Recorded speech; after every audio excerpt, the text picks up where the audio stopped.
The shift was quite interesting, to be honest. Although the numbers were not so alarming because many of them have travelled for vacations in December. Still, the variety of patients were like unique for the day. Oh my god, that guy's flying. He's beyond speed limits. I just want to share 3 different situations now. It's a beautiful Friday afternoon. It's quite sunny today. The last couple of days it has been cloudy and gloomy.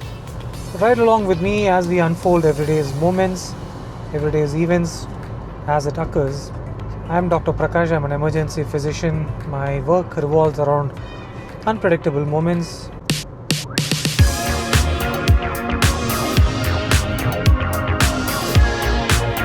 So today is the 12th of December, and 12th of December is a very special date because it is Rajnikant's birthday. Right from the age that I remember that all of Rajnikant's birthday, one of his movies will release, and we'll just rush to watch that movie immediately. No new movie that's releasing, but one of his old movies, Padayappa, is actually releasing 2025 today. It's one of the movies where we had to rush and push through the crowd to get the tickets. It's a movie that we cannot forget. Today I have an afternoon shift. My shift is at 2:30 until 10:30. When I look back at everyday's events, I always feel there is a lot of interesting stories to share every single day. But as the next day begins and ends, you forget all those small details. But they could be interesting. Today is officially the last day also for the schools. They have officially been declared holidays until the first week of January. So the traffic on the road is relatively lesser compared to the other days. Actually, there was a weather forecast saying that for the next 3 days in Dubai and UAE, there'll be heavy rains.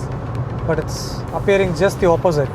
It was cloudy and gloomy for the last couple of days, but today it's bright and sunny.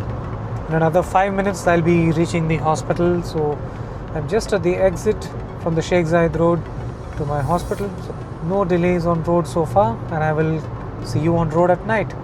One is a young lady who was dancing with her husband, and just while dancing, suddenly she twisted her right knee, after which she was not able to move her right knee.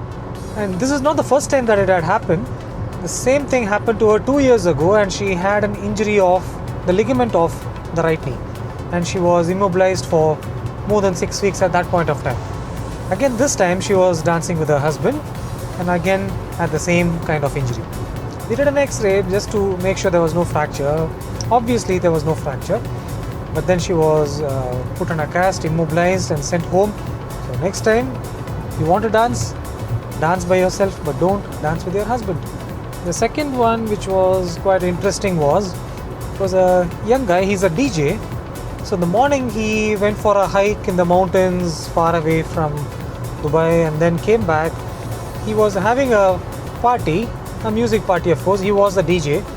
So in between he was feeling thirsty, and he took a bottle of water and drank it. And that bottle of water was not his. It was opened. As soon as he drank it, he started feeling palpitations, like racing of his heart, and immediately he came to the hospital as soon as he found that something was not right. It was spiked, and he was pretty sure that it was not intentionally his, because he was telling what it felt like, which means he also knew what it could be. At the same time, he was saying, I definitely know what it could be, but it was not definitely his. So he was not actually lying, but then he was kept in the ER for an observation of 4 hours and then stabilized. Then actually he was about to go to the rooms for observation for 24 hours. We know what it was, but I'm not going to disclose it right here. But while going, he said he has an important hike tomorrow. He asked me if he could go for the hike tomorrow. I said, yeah, most probably yes. If you're fine by tomorrow morning, you can even go for the hike, but make sure there is no spike in the drink. Third one was a really sad story. She was 11 weeks pregnant. She came with signs of a threatened abortion. You know what an abortion means. She traveled all the way from Italy by air 2 days ago. Also came here with her husband. At the same time, there was also sexual intercourse involved. But when we look at the literature or the science behind it, you see obstetricians always saying that it's always safe to travel during pregnancy, except in the last few weeks. Also, it's safe to have sexual intercourse during pregnancy. But why her? She lost it. Why her? When you look at the studies, they would say like it is 1 in 100,000, so the risk is very, very low. But what if you are that 1 in 100,000, right? It was a quite sad thing to process for them, and it was difficult for us to explain the situation also to them, because they came here to enjoy the vacation and it was not a good outing for them. So to sum it up, although the number of patients are less and we are having a little bit of fun during the holiday season, but your activity does not stop. You're still on your feet all day.